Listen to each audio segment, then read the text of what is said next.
Aujourd'hui, René Baudouin nous parle de Jean-Baptiste Hébert, entrepreneur de Saint-Grégoire et des ancêtres des Hébert.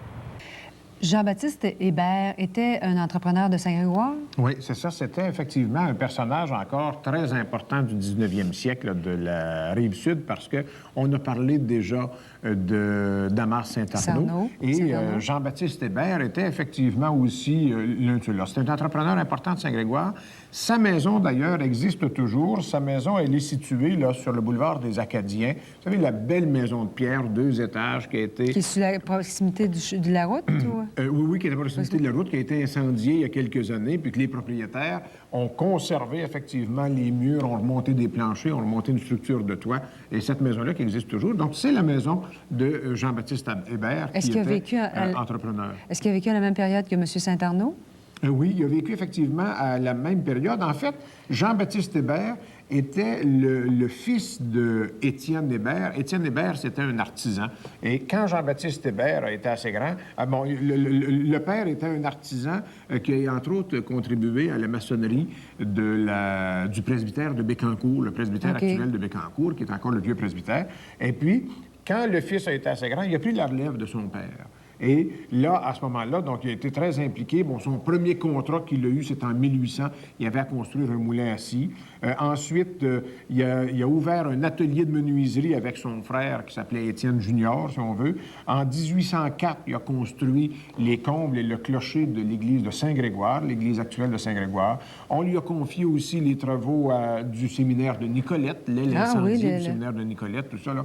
Alors, c'est lui, il était là. L'église et le presbytère de Saint-Pascal de Kamouraska. On se retrouve à ce moment-là complètement à l'extérieur de la région. L'église de Sainte-Monique de Nicolette, le presbytère de Kamouraska, l'église de Saint-Roch des Aulnais. Donc, autant de réalisations de prestige, sans compter les nombreuses maisons qu'il a contribué à construire, des maisons qu'il avait fait construire à Trois-Rivières aussi, qui ont été incendiées lors de l'incendie de 1908. Et Jean-Baptiste Hébert avait su s'entourer aussi d'artisans renommés, parce que les 2 filles de Jean-Baptiste Hébert, en fait, à cette époque-là où c'est le père qui décide aussi des mariages, il a marié ses 2 filles aux 2 architectes et sculpteurs de Yamachiche, que sont Augustin Leblanc et Alexis Millette.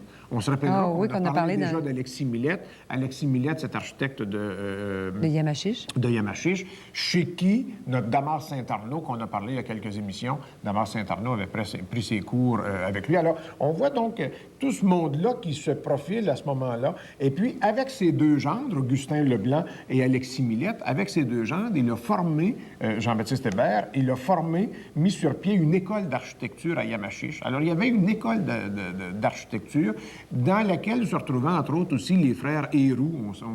Quand on va à Yamachiche, on voit toutes les superbes belles maisons en briques rouges. Eh bien, les Héroux qui étaient effectivement là-dedans. Alors donc, une école qui a eu son importance dans la région, qui a permis de regrouper, justement, ces grands personnages impliqués dans l'architecture et la sculpture de la région. Et socialement, c'est un gars aussi qui était très impliqué, puisqu'il a même été patriote en 1837. Il a été incarcéré pendant 1 mois. Alors, les patriotes, on se rappellera, la rébellion des patriotes, c'est ce groupe de Canadiens, tant au Québec qu'en Ontario, qui se sont en fait révoltés contre la clique du château, ces chouchous d'Angleterre qu'on disait, qui étaient nommés par l'Angleterre et puis qui menaient à peu près tout aux dépens de ce que voulaient bien décider les députés qui, eux, étaient légalement élus là, par la population. Alors, la maison, la maison qu'on connaît sur le boulevard des Acadiens, qui est une maison qui a été construite vers 1840-1845 sur la propriété qui a appartenu à son épouse et qu'il a eue dès son mariage avec elle. Est-ce que c'est lui qui l'a construit, la maison? Probablement. Peut-être que c'est lui, effectivement, qui a construit cette maison-là. Alors, l'ancêtre maintenant de ce Jean-Baptiste Hébert. Jean-Baptiste Hébert, on a dit que c'était le fils de Étienne Hébert. Étienne Hébert, qui il est? Il est l'un des 4 célèbres frères Hébert de Saint-Grégoire. En fait, c'est 4 exilés de l'Acadie. Ah, c'est un Acadien. Oui, voilà, on a des Acadiens. Et puis, ce sont ces Acadiens qui, eux autres, se sont retrouvés déportés. On sait qu'en 1755, 1758, 1762, il y a eu cette déportation des Acadiens. Et ça, c'est quelque chose de terrible. Il faut imaginer tous ces Français-là qui habitaient depuis plusieurs générations en Acadie. L'Acadie, ce sont les provinces maritimes d'aujourd'hui, si on veut, si on résume ça. Et puis, qui, du jour au lendemain, prennent connaissance d'une ordonnance qui dit, là, allez-vous-en plus chez vous, vous êtes déportés, on vous embarque sur des bateaux. Vous êtes plus chez et puis, vous vous retrouvez donc en Nouvelle-Angleterre. Et de là, en Nouvelle-Angleterre, les 4 frères Hébert, eux autres qui étaient dispersés, l'un au Massachusetts, je pense, l'autre au Maine, je ne me rappelle plus, mais je sais qu'ils étaient les 4 donc à des lieux tout à fait différents, et qui vont se retrouver comme ça ensuite à Saint-Grégoire. Et Étienne Hébert est effectivement l'un de ces ceux-là. 4-là. Alors, l'ancêtre des Hébert, bien, en Acadie, l'ancêtre des Hébert, ou les 2 ancêtres, si on veut, de tous les Hébert, c'est Antoine Hébert et Étienne Hébert. Là, on a parlé de notre Jean-Baptiste Hébert. Jean-Baptiste Hébert, on se retrouve dans les années 1800.